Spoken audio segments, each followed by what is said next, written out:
இதுக்கு முன்னாடி நம்ம பேபிகார்ன் இல்லாமல் இந்த டிஷ்ஷை பண்ணியிருப்போம். அதே டேஸ்ட் தான். பெரி பெரி ரொம்ப முக்கியம் இந்த இதுக்கு. பேபிகார்ன் போட்டதுனால டேஸ்ட் ஏதாவது மாறி இருக்கா அப்படின்னா மாறல.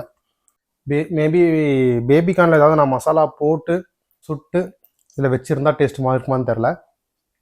ஆஸ் யூஷுவல் அதே டேஸ்ட் தான். பேபிகார்னோட சாப்பிட்றதுனால இன்னும் நல்லாயிருக்கு. பேபிகார்ன் வச்சு தக்காளி, இந்த மொசரல்லா சீஸு, அப்புறம் அந்த பெரி பெரி வச்சு ஒரே வாயில் சாப்பிட்டா நல்லாயிருக்கும்.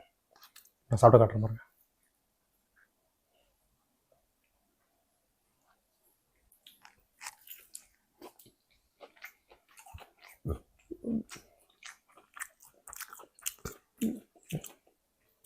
சிம்பிள் டிஷ்ஷு, 15 மினிட்ஸ் ஆகும்.